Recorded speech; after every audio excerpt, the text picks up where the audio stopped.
Assalamualaikum warahmatullahi wabarakatuh. Perkenalkan, kami dari kelompok 5 yang beranggotakan Nuzila Rahmaen, Nur Atiara, dan Dian Habibi Khofikoini dengan dosen pengampu mata kuliah Arab Melayu yaitu Profesor Dr. Haza Hasna Faiza ARM Hum. Kami akan mempresentasikan mengenai kata dasar bersuku 2 tertutup terbuka, kata dasar bersuku 2 tertutup tertutup, dan akan mencoba membaca teks Arab Melayu. Baik, di sini saya akan menjelaskan mengenai kata dasar bersuku 2 tertutup terbuka. Nah, dalam bahasa Arab Melayu sendiri, kata dasar bersuku 2 tertutup terbuka ini merujuk pada kata dasar yang terdiri dari dua suku kata.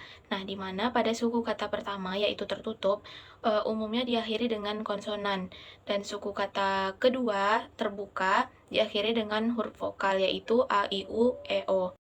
Nah, kata dasar bersuku 2 tertutup dan terbuka ini, apabila suku pertamanya berbunyi A bertemu dengan suku kata keduanya yang berbunyi A, maka contohnya adalah mata, hamba, dan juga damba.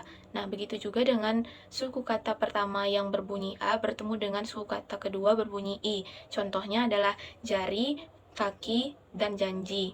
Lalu, begitu juga apabila suku kata pertama berbunyi A bertemu dengan suku kata kedua berbunyi U, maka contohnya adalah dagu, bambu, serta bahu.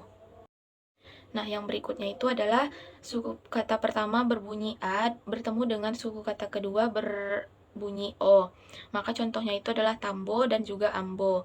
Lalu, suku kata pertama berbunyi A bertemu dengan suku kata kedua berbunyi E. Contohnya adalah halte, sate, dan juga pare. Lalu yang kedua adalah suku kata pertama yang berbunyi I, yang mana apabila suku pertama berbunyi I ini bertemu dengan suku kata kedua A, contohnya adalah pita, rimba, dan juga minta. Nah, begitu juga dengan suku kata pertama berbunyi I bertemu dengan suku kata kedua I, contohnya adalah gigi, tinggi, dan juga binti.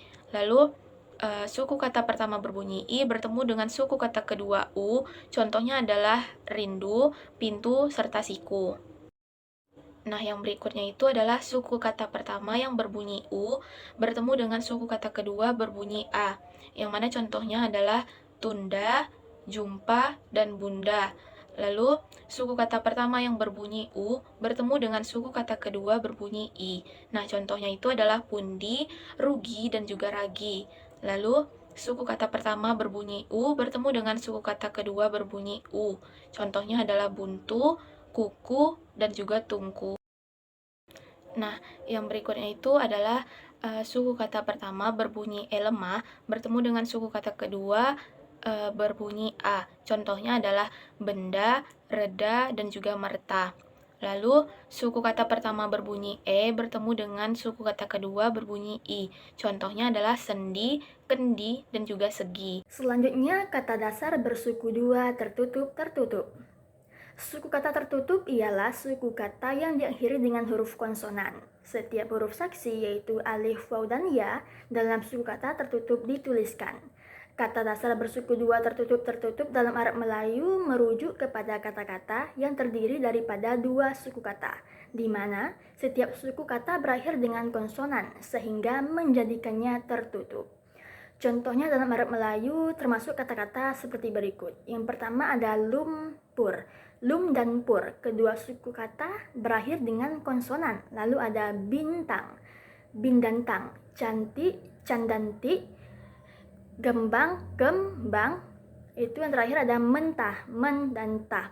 Semua contoh yang disebutkan tadi merupakan dua suku kata, di mana setiap suku kata adalah suku kata tertutup atau berakhir dengan konsonan. Nah, selanjutnya setelah kita mempelajari kata dasar bersuku 2 tertutup dan terbuka, kata dasar bersuku 2 tertutup dan tertutup, maka selanjutnya kita akan mencoba membaca teks Arab Melayu. Nah, naskah Arab Melayu yang pertama adalah mengenai kapal jelatik. Kapal jelatik adalah satu kapal yang digunakan oleh masyarakat Riau sebagai transportasi air. Meskipun kapal jelatik ini berjalan lambat, pada bulan Ramadan menjelang Hari Raya Idul Fitri, ramai yang menggunakan kapal jelatik untuk balik kampung halaman. Kapal ini mengantar penumpang dari Pekanbaru menuju Selat Panjang. Kita akan mencoba lagi membaca teks Arab Melayu mengenai pohon pisang.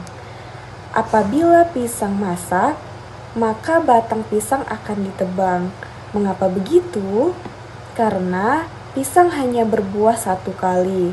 Setelah itu, tidak akan berbuah lagi. Sama pula dengan kita. Apabila kita tidak belajar, maka pada masa yang akan datang, kita akan rugi. Karena tiada masa belajar lagi.